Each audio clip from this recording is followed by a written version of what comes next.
Hey guys, Willie here with W.T.F car reviews, and today we're going to be reviewing the 2024 Cadillac CT5-V Blackwing. And a big thanks to AutoNation Cadillac in Port Richey, Florida for helping make this review possible.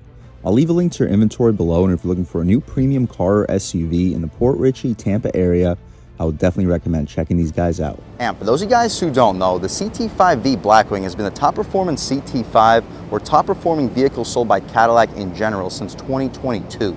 Hosting GM's monstrous supercharged 6.2-liter V8, which cranks out 668 horsepower, 659 pound-feet of torque, with an electronic limited slip differential sending the power either to a 10-speed automatic transmission or 6-speed manual that we have here. Expect a low 3-second 0 to 60 time and a top speed of 209 miles per hour, making this one of the fastest new cars per dollar with a base price of $93,495. What else do we get for that money? Let's jump right in. So bold and aggressive styling since 2022. We are due for a facelift for 2025, but I actually kind of prefer the look here for this pre-facelifted V Blackwing. I do prefer the facelift for the non-V models, but for the V, this just looks so ridiculously aggressive. Full LED headlamps, LED daytime running light. We get our coolers for the radiator up front, trans and differential coolers as well, forward-facing camera beneath the Cadillac logo, and we get the 20th anniversary here, the carbon fiber trim outside of it. We have like $11,000 worth of carbon fiber options in this vehicle, which you'll check out as we continue this review. I feel like with a white or a light paint color, the carbon fiber would contrast a little bit better, especially when it's not too sunny outside. Here, the carbon fiber kind of blends in with the black a little bit too much, in my opinion. We get full front parking sensing too. The wheel and tire setup is aggressive. We get these gunmetal gray 19-inch rims wrapped in Michelin Pilot Sport 4S summer performance tires, some of the most aggressive summer tires on the road today. The dimensions up front are 275/35 ZR19, massive rotor. They're not drilled or slotted for this price point. I would expect them to be, but not a big deal. Still a massive 6-piston V Brembo style brake caliper. All body color trim for the wheel well area, a little bit of carbon fiber for the front splitter and lip area, and carbon fiber for the rocker panel side skirt. Heat extractor, V Blackwing logo in the upper right fender area. We get an LED turn signal, camera helping us out with the 360, blind spot monitoring on the glass, all black trim for the window trim, solid tints. We get smart access for the driver and the front passenger, really aggressive hips for the rear end styling. We don't get that for the non-Vs. The rear wheel and tire setup is contrast. It's still the Michelin Pilot Sport 4S summer performance tires, very large rotor too. We get a dual piston appears, Brembo V-style brake caliper with a massive parking brake as well. Dimensions out rear are 305/30 ZR19s. We got a lot of power here, but with this electronic limited slip differential, we'll see how it puts the power to the ground. It did just rain recently, so we're not going to be pushing this thing too far, but we will give it a little bit of the beans throughout this review. We get more carbon fiber trim for the rear diffuser area, full LED taillights, turn signals, and reverse light, CT5 badge next to a Cadillac logo in the center, rear view camera. Shout out AutoNation Cadillac in Port Richey, Florida for helping make this review possible. V Blackwing logo in the top right corner of the trunk, rear parking sensing, very aggressive carbon fiber lip out rear too, should help with the downforce, at least for the track use, quite a bit. We mentioned a carbon fiber diffuser, reverse lights in the center, and quad active exhaust tips. And speaking of the exhaust tips, let's fire up this monster supercharged 6.2-liter V8, and here she sounds.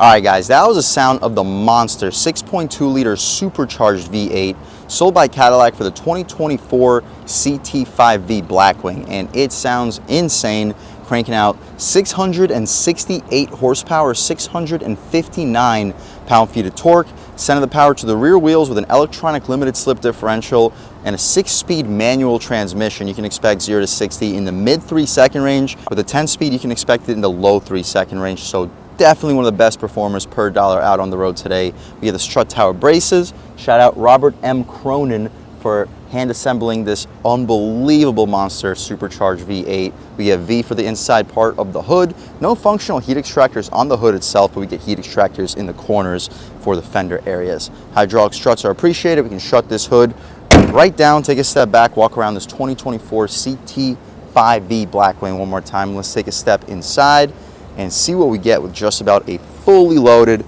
2024 Blackwing. Up top, we get soft touch materials at this price point. Leather stitching would be appreciated, but we get carbon fiber all throughout, booming AKG audio system, suede stitching for the center and leather stitching for the armrest, 4-window auto on touch, power folding mirrors, and 4-way adjustable mirrors. We get the chute for the trunk. You'll stack 2 footlongs on top of each other, additional AKG speaker, V aluminum nameplate as we step inside. The seats are quilted, perforated, red and white contrast stitched with carbon fiber for the frame of it. You have adjustable bolsters, adjustable thigh support, heated and ventilated seats. You can recline, drop, lift, and slide the front buckets as well. But taking a step inside, we can really check it out. So foot on the brake, foot on the clutch, engine start, stop, boom, and everything fires right to life. We'll turn the audio down so I don't get hit with copyright. But overall, compared to the 2022 Blackwing we reviewed in this channel, really not a whole lot has changed, and really not a whole lot needs to change. For the post facelift, we're going to get that massive 33-inch touchscreen integrated with the digital gauge display, but big whoop, we still get the 12-inch digital gauge display, I think a 10-inch touchscreen, and it's very good for what it is. Of course, the 33-inch will be an upgrade, but for what it is, this is still fine. Considering the facelifted models are going to be coming out soon, expect to see a few $1,000s of discounts on these 2024s, which performance-wise are the exact same. We get the Alcantara steering wheel, red notch in the center of it. We get a carbon fiber frame, 86 out of 898 for the V Blackwing models, V mode in the left corner. We get our traction mode, performance traction for inactive, wet, and ESC on or off. When you turn it off, it makes the exhaust a lot more aggressive. We get Sport, Race 1, Race 2 for the traction as well. That turns off the electronic stability control. Sport is probably as aggressive as we're going to go because it was a rainy day today. There is no reason to be turning off the electronic stability control. I think we're not even going to try Sport for the traction simply because that also turns the traction control off. Not necessarily the smartest thing to do when it's raining. Anyway, the horn area is stitched. Horn itself, loud and aggressive. We'll do a window check, see if we get dual panes. We do get dual panes, and they're a very thick dual pane system as well. On the left side, we have our cruise control settings, heated steering wheel, forward collision alert, voice commands. You can hang up and answer your phone calls. On the right side, volume and skip controls, and you got the adjustments for the trip computer and overall infotainment system. Right now, we're looking at trip 2, fuel economy, trip timer, current drive cycle. We can alternate to performance, shows your 0 to 60. We will not be checking that out. Driver assistance, audio, navigation. We're in demo mode, phone, maintenance, oil life, options, display theme, simplify, and we can return right back to where we started with also our battery voltage, coolant temperature, electronic LSD coupling, engine boost, instant fuel economy, lateral G-force, all the potential features that you can check out. We'll leave it right back to where we started. In the center, the speedometer goes to 220 miles an hour. It shows you a digital speedo with the gear currently in, time, temperature outside. With the tach in the lower left corner, the red line goes to about 4,500 RPM. We'll see if it lets us take it a little bit past it when we take it out for a drive. Not necessarily necessary, just to really open it up once, maybe twice, to see what it's got in the top end. Regardless, if we can't check it out, I'm sure we'll still be able to really feel this is one of the fastest vehicles out on the road per dollar. Power tilt and telescoping steering column, electronic parking brake, interior brightness, heads-up display. It is decently large. We'll turn the brightness up so hopefully you guys can pick it up on camera. GM does a very solid heads-up display, and once you're moving, it shows you a lot more information. All stitched for the dashboard area. We mentioned the 10-inch touchscreen. It's large, but it's angled up, so expect a little bit of glare. I actually prefer the angle up over the Camaro's angle down from a styling perspective, but from a usability perspective, this does get a little bit more glare. Anyway, the response here is still excellent. It doesn't necessarily need to be the upgraded system. It's still a great system for the most part. It's the exact same as the updated system. It's just they're not necessarily connected like they are for 2025. The home screen, hopefully you can pick up everything that comes available. You get a performance data recorder, OnStar video recorder, which is basically a dash cam camera. We'll check that out when we go into reverse. My personal favorite would be the nav, so we'll leave it there. volume and tune dial, home screen, 2 air vents, dual zone automatic front climate control, heated and ventilated seats. You can turn off the parking sensors, hazards, lane keep assist, access the camera at all time. This is our forward facing, over the top 360. You can also check out our rear facing, over the top for trailer hitch with guidance lines, front facing with guidance lines, perfect for a car wash. You get side blind zone view for the rear and the front. Turn off the guidance lines and turn off the 360 for one reason or another. You press the camera one more time and it goes right back where it was, but it does not return you to the home screen. You gotta press the home button to actually return to the home screen. Wireless phone charging pad, leather stitching for your knee will often hit, all carbon fiber trim for the center area, the gear selector or the shifter for the 6-speed manual transmission, backup camera, foot in the clutch, all the way to the right, push forward. And here's our backup camera. We already checked it out in the camera modes, but we get guidance lines and trajectory, throw right back in neutral. We get auto rev match 2 for the downshifts. We'll definitely check that out. Traction control, you can disable. We will not be checking that out. Drive modes. Our drive modes include sport, tour, track, snow and ice. We'll start the review off in tour, try out sport, maybe try out track, and see what the differences are. The cup holders, you'll fit 24-ounce bottles, perfect location for a key. It says V with aluminum surrounding it. Decently padded armrest. It feels a little bit softer than the premium luxury we just reviewed on this channel. The space is a little bit smaller. I would expect you to fit maybe 2 or 3 12-ounce cans, USB-C and USB-A port with a 12-volt right next to it.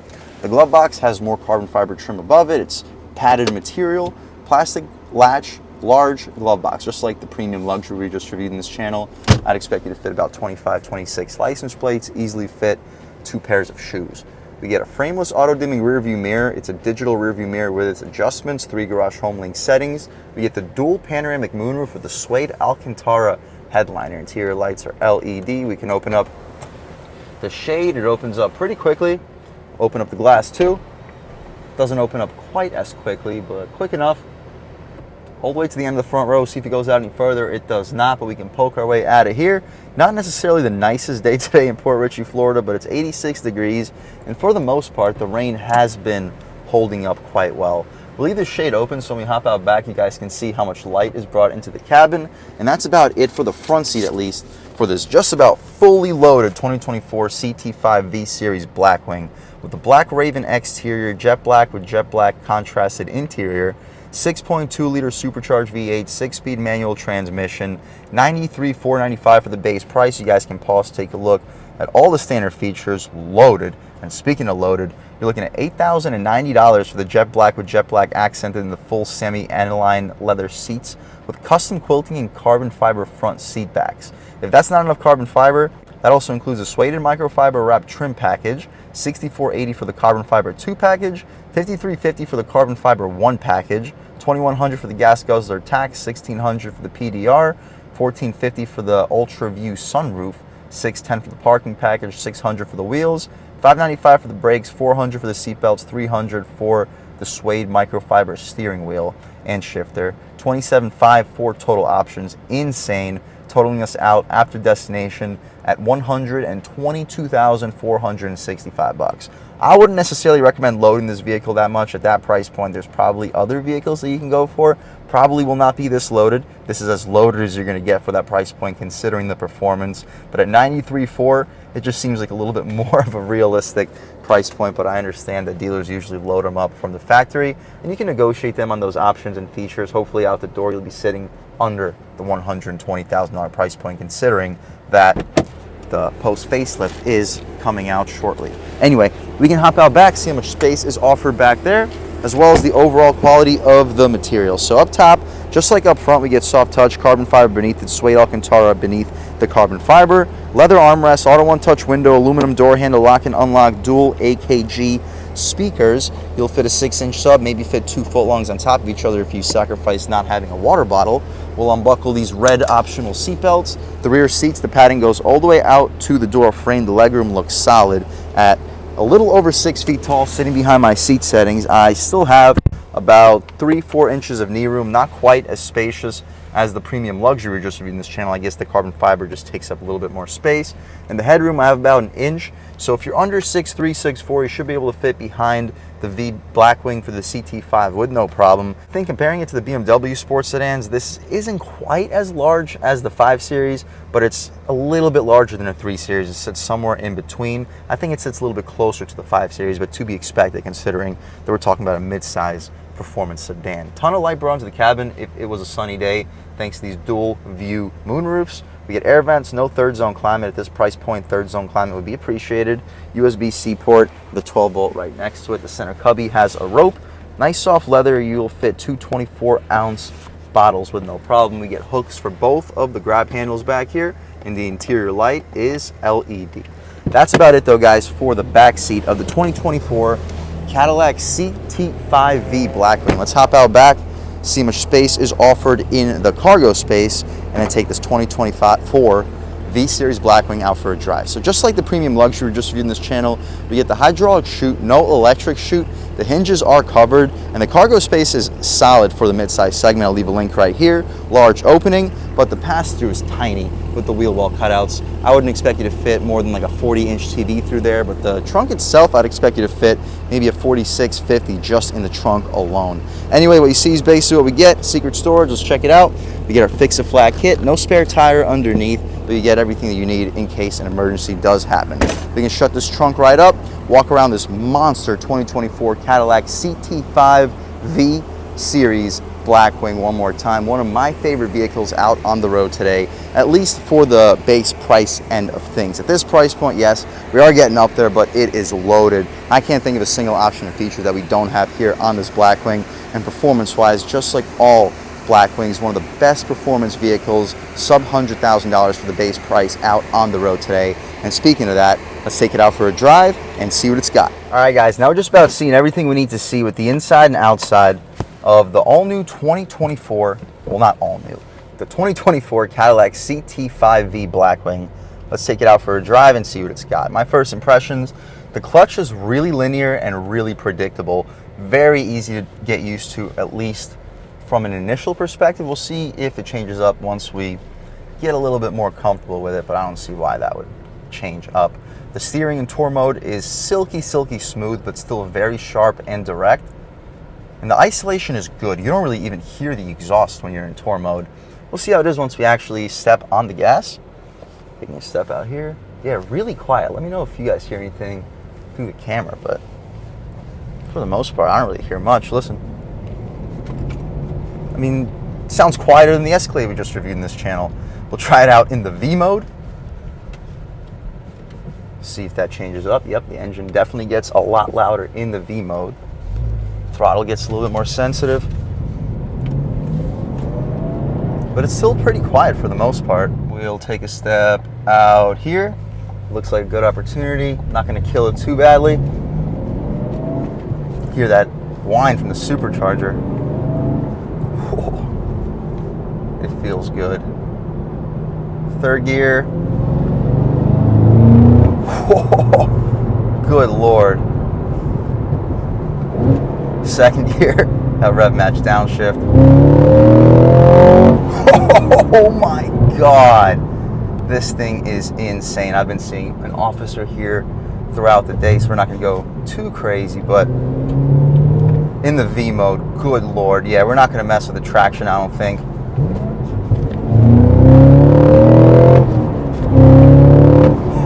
Oh my God. It is insane.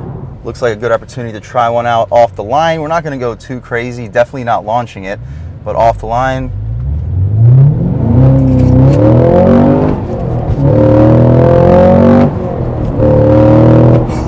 Oh my God. Good Lord, we do not need to beat it up any further than that. We'll take it out of its V mode. Hopefully we can pick up the performance of this vehicle. Whew. And just cruising along in tour mode. It's still so much power, it's just not nearly as aggressive. And with this shifter, it's just ridiculous in here. It is such a monster vehicle. Whew. Brakes feel good, the steering feels really good. So sharp and so direct. We can try it out over some speed bumps. There is an officer hanging out in this parking lot, so we're not going to go too crazy. But we can try out the speed bumps in tour mode with the adaptive suspension. You do feel the bumps, but compared to sport, it's a much, much softer ride. Yeah, you feel it, but it's more comparable to the premium luxury we just reviewed in this channel in its tour mode. In sport mode, it's a lot more comparable to the kind of ride you would get from a Camaro or a Corvette. I mean, it's also very similar performance to what you get from a Camaro or a Corvette, just with a back seat. The turning radius, as you guys can see, it's sharp. It's not quite as sharp as it was in the premium luxury, but I guess you wouldn't necessarily expect it to be. Just overall, the ride quality for a super sedan might be the best out on the road today. I never drove a Hellcat Charger, unfortunately, but compared to the super sedans that I have driven, I think this might be the best ride. I prefer this ride a little bit over the M5 competition. I prefer the steering feel from the M5 a little bit more, but I definitely prefer the throttle response here a lot more compared to that M5. One more time, tour mode, good response, but the throttle's a lot more numb in tour mode. Brakes feel good. They feel a little bit stronger in the sport and V modes, but to be expected, everything here is electronically controlled.